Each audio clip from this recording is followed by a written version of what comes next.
Welcome back. Exactly 10 minutes past 8 a.m. Good morning from wherever you're tuning in from. In case you're just joining us, we've just concluded on the deliberations centered on the news-making headlines, what you can expect in today's dailies. A lot to do with the political landscape. Equally, the tough questions being raised following yesterday's power blackout that hit various parts of the country.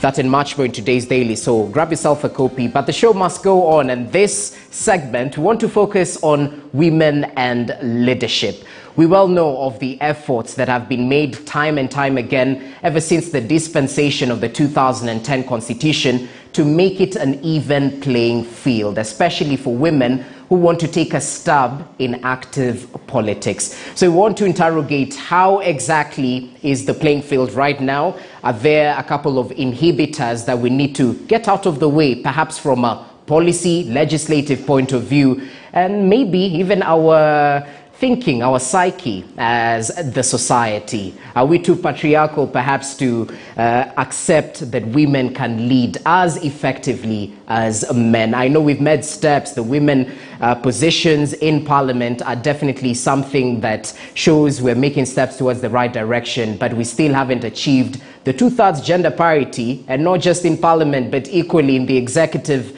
and all that. So I'm just joined in studio by Sylvia Mulama. Thank you so much for your time and good morning. Thank you for having me. I don't know how to introduce you. You happen to be an entrepreneur, a gender advocate, a mentor to young people. But most interestingly, you're trying your hand in politics for the first time. I am, yes. And how is that, perhaps? Let's start from that point. Yes, exhilarating, exciting, nerve-wracking, and, untreaded waters. Yeah. Yes. And I can imagine it being a male-dominated sphere, it's not as easy as one would want it to be for a lady to, fight through the lawlessness in politics and emerge victorious, yeah? Yes, particularly the non-affirmative seats, members of parliament, senator seats, and a member of county assembly. Those are not affirmative seats, and therefore they come with a serious competition with the male counterparts. And as we know, our politics has been pretty much male-driven for many years until when the Constitution was reviewed in 2010. Yeah. And so it has triggered a lot more women to come forward, but a lot of things have happened to women vying for the non-affirmative seats in the past elections, which has not been very pleasant, and that still sort of pushes women away from even trying to attempt. Exactly. There are some that have attempted before and are not even trying to go back. And we don't want a recurrence of that, definitely. Definitely not, yes. Let's start from the very first point. You mentioned the dispensation 2010, the new Kenyan Constitution, and perhaps it brought about women empowerment initiatives. And we've talked about the affirmative seats as well. This being some of them, have we at least leveled the playing field from where you sit in terms of the women empowerment initiatives? As a candidate right now in the election, is there an even playing field? From the government side, not much has been done apart from, the Constitution amendment and, the bills being debated in Parliament and, of course, not coming through. So I would say not much has been done on the government side. However, on the non-governmental side, which is the support sector, the charity organizations, they've come up with different support programs that are vouching for women, training women, and supporting women in this process of joining politics. And they are actually pushing as far as possible to get as many women into parliament, particularly this the 2022 elections. They are pushing for more women to be in elective seats. We saw recently our own feeder launching a new program for training women in politics, and I think that is going to go a long way, boosting the women's confidence, showing them the no's and the how's on how to navigate the waters and what you need to do, and just how to brace yourself against, you know, the male opponents if you are in non-affirmative seats. Definitely. And since we're speaking about affirmative seats, criticism has been fronted towards the ladies who are actually stubbing for, you know, political positions, that perhaps they're more inclined to the affirmative seats when we talk about women rep, when we talk about those seats that have been set aside specifically for ladies. When it comes to the contest, and that's why I think you stand out, you're going straight into it. Well, what do you think sort of fuels this narrative that perhaps women are more inclined in this to this affirmative seats and don't really want to compete in the open playing field against these men? I think as women, first of all, is the metrical you know, making of who we are as women, Mother Nature. And so you first think, what can I do to support my fellow women and to join this politics? And I think that defaults straight into the women representative, you know, because you have groups of women around you, you have friends around you, and, you know, you have young people, particularly young girls that you want to support. So that sort of defaults in itself as nature.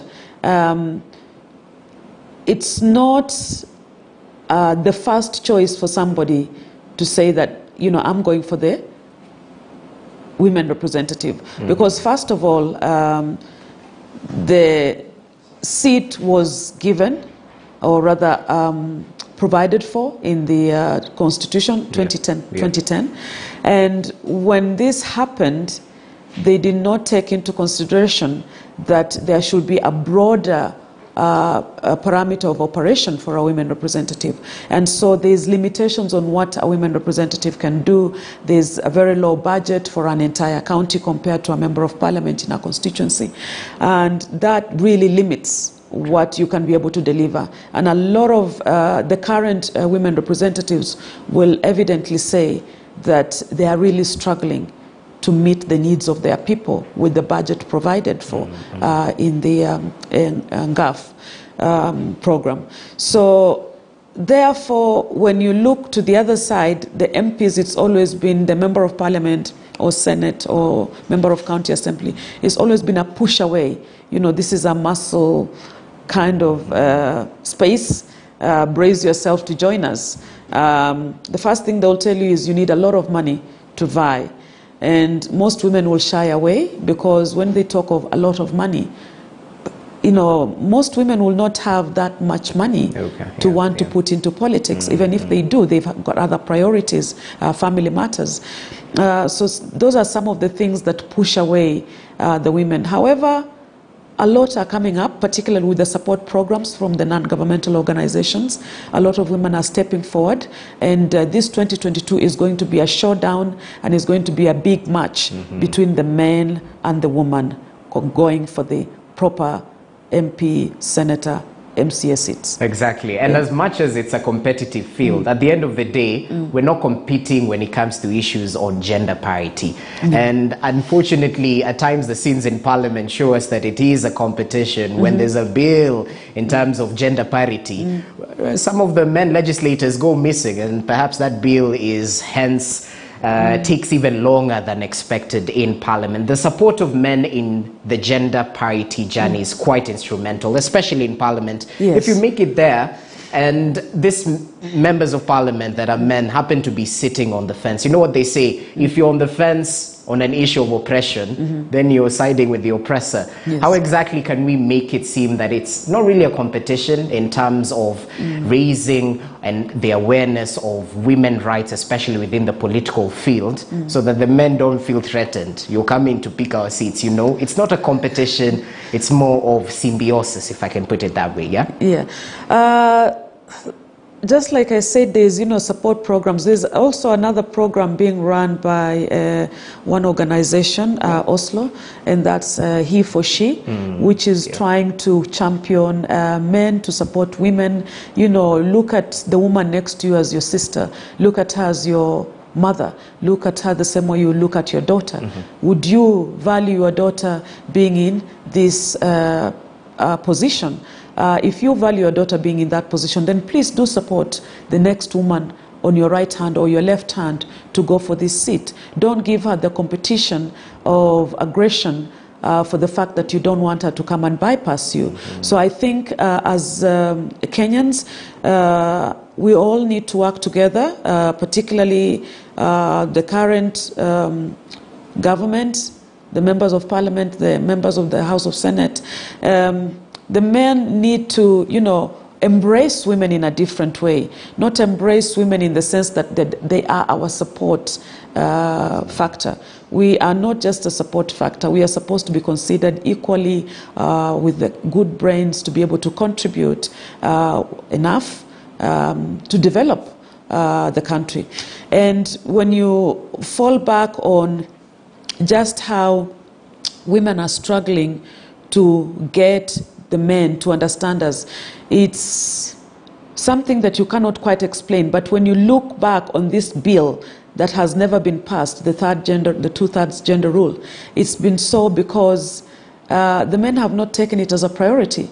And because right now we still don't have the balance in government. And therefore that's why we're saying women come forward, women go for the seats, because the more we are in parliament, the more we are able to balance the two-thirds gender role. And the more we are able to pass more bills that will support the women, programs that will support the women needs, that will support, the women, particularly the ones that are affected by the gender-based violence. So there is a factor that you cannot go forward as women in parliament until we get more numbers in parliament. And perhaps speaking about more numbers in parliament, do you think our nature as a society is a natural inhibitor to that, the patriarchal nature, that perhaps some might still think that I can't be led by a woman, Have you come across such?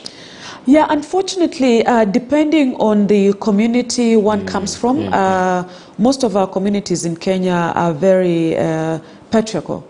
And so women have always been known to be in the back seat, to be the mother of the house, and to take care of the rest, but not to be, on the forefront.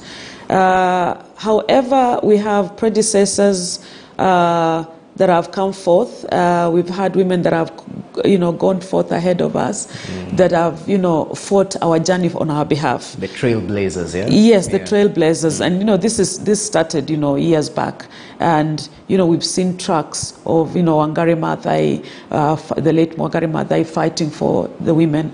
And so for that, the voice has been resonating, slowly into the society, and the male society accepting and understanding that. However, we still have, spores of those that still feel like, I cannot be led by a woman. Why don't you go? I mean, somebody did ask about vying for a member of parliament seat, and she was told, why don't you go for the women rep? That's reserved for the women. So automatically you're being told, this is a competitive seat, go for the other seat. So that still exists in our society. It is ripe, and even in this 2022 we'll see a lot of it. All I can say to my fellow women that are vying is go for it, don't look back, and muscle up, and fight strong and fight hard. Okay, that's really proper. Let's take a short break. When we come back, we'll still have Sylvia Mulama with us. We'll take a look at perhaps if women are their own inhibitors, perhaps, when it comes to ascension into power, and equally, how exactly is it in terms of changing from the corporate world and taking a leap into the political murky waters? That and much more after the break. You're watching Morning Prime. Stay with us.